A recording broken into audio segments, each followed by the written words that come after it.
Abuse, rape, or trauma are things that happen to people who are victims at that very moment.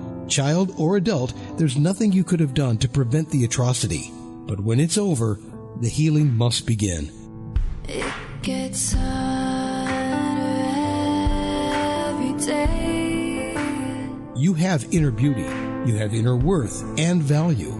Framing your past as your past and leaving it there will help you to frame your future and lead you to the place where you belong, with a woman's soul restored. Here's Latonia Hendry. Hello, and welcome to A Woman's Soul Restored. I'm so happy to be back to be doing these podcasts. I took a break working on some personal things, business ventures that I picked up to go along with my current business, working on another book and just doing some things to be proactive. But my passion for women that's been through abuse, rape, sexual violations, children who have been molested, even men, just my passion is still there to speak out and let their stories be heard. So I will be coming after this month, after this episode and next week's episode. In May, I will be coming bi-weekly instead of weekly. So I think that would be more manageable for my schedule, and so that I could have time to get fresh content, to bring information that's not repetitive, and to really search out things that will be an asset to women and children and even adults that have memories of their past, to help them heal and to help them truly be restored. For my first episode back, I would like to be talking about the past, things that we have gone through that still is like a fresher in our mind. And no matter how long it's been since you've been through your violation, your trial, your episode, your events that took place in your life, some things are going to always be with you. And depending on your persona, depends on how you would deal with each situation. It's important to be able to know and understand that just because you have memories don't mean you're scarred. It's how you deal with those memories, because in able to help others, you have to be able to be in touch spiritually, emotionally, mentally, with where they are at this time. So if you try to push it all away from you, how can you be in touch with what that person is telling you that they are going through? How can you tap into what they are saying if you're no longer in touch with what you've been through? Now, in touch doesn't mean that you relive it every day and you're terrified and you have boundaries that's unreasonable, like you don't want people to touch you. There's certain things as we grow, we should grow out of after an event, after the traumatic experience, after the assault. Not saying it's going to happen automatically, but in time, we should grow to a place that each day or each month or each year, the healing heals us. It takes us to a place of being as close to normalcy as we can. That's where we need to be in order to help others. We need to be in a place and a state of being able to connect with others when they are going through, just because of what we went through, because of what we experienced. We should be able to tap into what they're experiencing and then help them to get to a level of being restoration and to a level of normalcy, comfortability, talking about it, and then they can help others. They can. It's a thing of like, I help you, you help me, we help somebody else. And that's the way to beat this. This information, just letting people know that, yes, domestic violence is real and it's still going on. Case in point, about 3 weeks ago, it maybe had been a month ago now, I read this story because I'm steadily researching and reading different articles and pulling up numbers and what have you. But I read this article about this, I guess it was a younger couple, and this young lady got her stimulus check. And her boyfriend wanted some of her stimulus check, and she didn't want to give it to him. And he shot her. He killed her, along with 3 other people. And yeah, they got him and what have you, but even whatever time he served, he's still alive to do the time. This young woman is dead because she did not want to share something with him that was hers. And 9 times out of 10, he was going to get one as well. But instead of waiting for his or what have you, he took this young lady's life. How is that domestic violence? They were a couple living together, and that was her partner.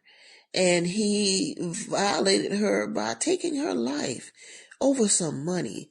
And you would be surprised how financial abuse is a current activity that goes on in homes with couples, in marriages, and just couples that's living together. You would be surprised at the numbers of financial abuse that people don't really pay attention to, but it's real that you can't spend your own money. Your own money is accounted for. Somebody is dictating your finances, and you're the one that earned it or making it, but you can't spend it. That is financial abuse. And for that young man to want to take her money like that, there's no telling what was going on in that house for him to feel comfortable enough that if she didn't give him her money, that he took her life. So is things that we have to be aware of. And as we are in or have been products or survivors of domestic abuse, of rape, of childhood trauma, we have to know that there are a variant of domestic instances that's not only physical.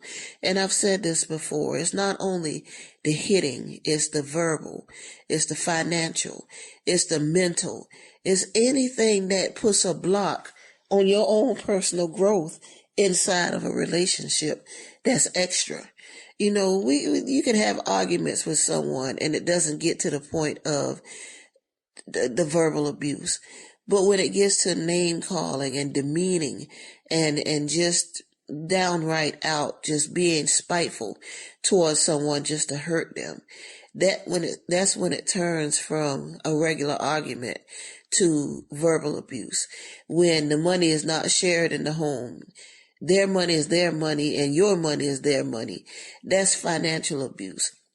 So you hear certain terms and you wonder, okay, how is that abuse? When it becomes extreme, when that person doesn't have a say-so, when the physicality first of all, it shouldn't be any physical in a relationship. It shouldn't be anyone putting their hands on anybody. But sometimes emotions can get in the way where, something might happen. But in that something happening, we must always be aware. Is this, well, let me put this like this. We have to know what we know. We have to, if you're in a new relationship and someone does something to you, if someone hits you, if someone snaps and just begins to curse you out, or even in an early on relationship, maybe you've been together a year or two and you see a side of them coming out, then you have to look at that and you have to be aware and know that if this is something that keeps happening, you cannot put yourself in a situation of danger. You cannot put yourself in a situation of being anyone's footstool or anyone's puppet or anything that's contrary to equality in a relationship. But let's just say you've been together for 15, 10, 12 years and an occurrence happens and you know that's not that person's character. You know that's not them. What is the move for you to make? What are you supposed to do? Let's say, for instance, you're together. You've been together for a long time. This person has never shown signs of ever being violent or anything, a propensity for violence towards you or literally anybody else. But then you notice to see signs in them that they're changing. You notice a difference in them. And then one day in the midst of an argument, they go off. They do something to you that you didn't even see coming. What are you supposed to do in that moment? First of all, I don't advocate any kind of violence. I don't advocate, anybody putting their hands on anybody, because our bodies are our temples and they are sacred. But I will say that it's important that we know our partner. We know what they're capable of. We know and understand what they're going through, if they're going through something. And if whatever they're going through results in them doing something to you, that has to be a judgment call. And am I going to give them another chance to do this to me? Because they do say now, if they hit you one time, they hit you again. That's not always true. A large portion of the time it is true. But sometimes in the emotions of an argument and the emotions of what's going on and they already going through something, they can lash out. And if you're in there with them, they can lash out at you. But I would say, I'm not going to say go one way or the other. I'm going to say that each individual case is different. And you have to make a judgment call about what's best for you. If you don't think that person can be helped, and even though they did it one time, you don't want to even chance them doing that again to you, no matter how long it's been, then you have to do what's best for you and walk away. But on the flip side of that, because everything don't work for everybody, if you feel that I know this is a one-time occurrence, and I know this person not going to do this to me again, should I stay in here and give them a chance, or do I walk away? If you think that that was a one-time occurrence and that can't happen again with them, then you have to have a conversation with them and let them know that this can't happen again, because I'm giving you another chance, because it was only one time. You have to be vocal and advocate for yourself, even in the midst of your relationships. You either have to advocate for yourself or you have to leave it. But once again, you have to do what's best for your individual circumstance. So let's say this. If you leave with a free conscience. And if you stay with a free conscience. But find out what's at the core of what's going on, and then y'all address it together. And I'm not saying this for a new relationship, because I don't believe that, I don't believe in people putting their hands on anybody anyway, male or female, same-sex couples, whatever it is. I don't believe in anybody hitting anybody. But I will say, if you have had time invested in a relationship, and this person does something truly out of character, you have to make a choice within yourself that you can live with. If you stay, make sure that's a decision that you're comfortable with and you can live with. If you go, make sure that you're comfortable with that decision and that you can live with it. Relationships are things that are up and down. They're different navigations that we go through in a relationship when you try to blend two different lives to make those lives one. But what cannot be tolerated is the physical aspect of it. There are times when intimacy is important, and that kind of physical is different. But in anger or in frustration, it's never okay, male or female, to put your hands on anyone, to try to hurt them in a physical manner, to try to be verbal with them and break them down and hurt them. That's not okay. So that's what I wanted to say this week, that we have to, in no uncertain terms, have a line drawn somewhere to where we have an understanding of our own self-worth and what we are to our own selves. Yes, we have people that love us and will be there for us, But we also have to understand what we mean to our own mentality, to our own spirituality, to our own sense of purpose. What do we mean? What's the importance that we have for ourselves? What are we willing to tolerate, even if it's that one time and they're not going to do it again? Are we even willing to go back in? Is this something that we want to do? So that's why you have to be in tune with who you are in a relationship, and also as an individual, as someone that's able to make a choice for themselves, for what's best for them.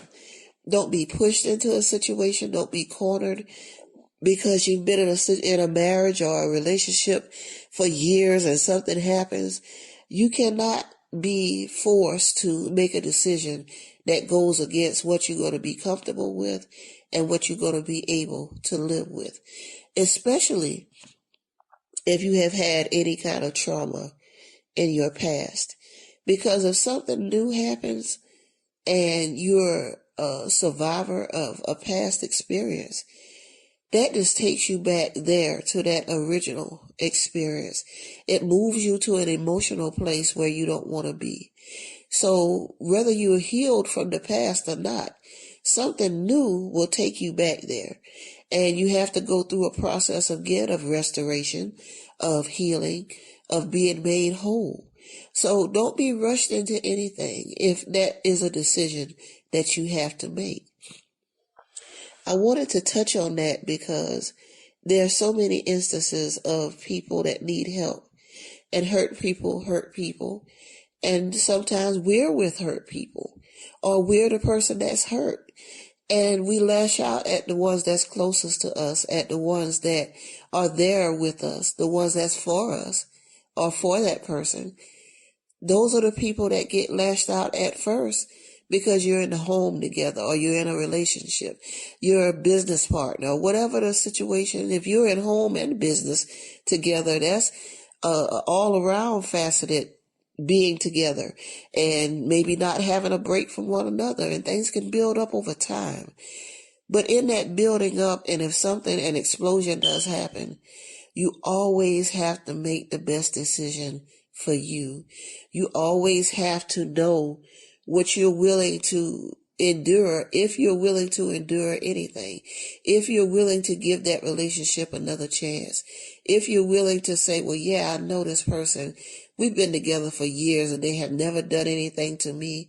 Or if you're that person and that person knows you and they're willing to give you another chance, accept that another chance with humility and gratefulness, first of all, because they don't have to do that. They could just go on about their business. But if they decide to go on about their business, respect that. Because if you stepped and broke those boundaries, you have to take an accountability for that boundary that you crossed. So I wanted to touch on that this week and bring a little light to that type of violence, to that type of violation, that long term that had never came about before. And if you have already been in a violation from your past and something happens now, or happened recently, or happened, in a short period of time, when that person you never seen anything like that coming from them, you have to have a reality check to see if this is a person, or even if it's you. Can you be helped? Can you reach out to that person and let them know, I'm so sorry, but I need help? And if they reach out to you and say the same thing, you still have to assess it. Don't just fall back into like everything is okay. You got to have that conversation. You have to have that conversation. You have to let them know that whatever happened, it wasn't okay. And you have to listen if somebody tells you it does matter and it's not okay. Because sometimes when we've been violated, we turn into a predator ourselves, and that thing can ball up in us, and we lash out at people long term when they stir up something in us, or an emotion that hasn't been tapped into, or anger that has been brought out of us. People have lost their lives in that situation. So we have to be very careful when we're talking about being in a relationship and nothing like that has never happened, but then it happens. And now you have to deal with that. Or whatever you did to that person, they have to deal with what you did to them. On top of stirring those old feelings of being a survivor of something that happened in their past. So I wanted to give you all something to think about this week. Always, always be willing to send me an email if you have any questions, anything that pops up during the podcast that you want more information about. Please send me an email at awomanssoulrestored@gmail.com. That's awomanssoulrestored@gmail.com. You can visit the website at www.lovelifenow.com. I'm on Facebook. My page is A Woman's Soul Restored. Or you can go to my personal page, Latonia Wiggins Hendry, because I actually get more interaction with the podcast from there than I do A Woman's Soul Restored. But I really want to get that page going, and I need your help to do that. So if you can send messages, inquiries, questions, and just whatever to A Woman's Soul Restored on Facebook, it would be greatly appreciated. I'm here to help. I'm here to bring light in the midst of darkness, and I'm always here to just help and not judge, because it's important when you're going through a situation not to feel that somebody's judging you. I have gotten emails about various things, and I'll never judge, because I've been in situations where people could judge me, and have. And it's not a good feeling at all when you get that look when you tell somebody something intimate and personal. It makes you feel like I can't come to you with anything. So you keep things to yourself. And we all need a confidant or somebody that we can talk to. I also want to say, coming up, we're still going to have guests. Go get some guests lined up so we can have an exciting show that we can bring fresh content, like I said earlier. But I'm also going to start doing giveaways. I have a very close friend that has written a journal for those that have went through childhood trauma. And I purchased 2, and I plan on giving those away during a podcast. So I got ideas about things I want to do to just lighten it up, even though we're talking about a serious issue. I want to bring light and be a light. And in that light, we want to make a statement that any kind of sexual violence, any kind of violence, period, verbal, financial, it's not acceptable. And we're not going to take it anymore. I want to give a special shout out this week to a couple of very important people, Veronica Denise Stanford, Patricia Elizabeth Wiggins, Tamara Brown Hodges, Colleen Cooper, my sisters in the organization. I love y'all truly. Friends and family, Joseph Chance Sr. and my sister-in-law, Nita Chance. Just people that I've been going through a lot the last few weeks, some health issues and just some things in general. And my tribe has really been there for me. I almost had a stroke a few weeks ago. And then I had another traumatic event happen the very next day. And my tribe truly came to my aid and have been there for me. My children, I love y'all. It's just been an experience. But I'm thankful and grateful for the people that's in my life. And I love y'all. And I think I have truly been a friend. And I have been shown within the last few weeks. I've always been shown, because I've always had a close net of people. But I've really seen now that the love that my tribe has for me, just like I have for them. So I'm ending for this week. But remember to reach out with an email or on Facebook. And I love you all. And it's going to be all right. We're going to get through this together. So this is Latonia Wiggins Hendry for A Woman's Soul Restored. And you all have a blessed week. Bye-bye.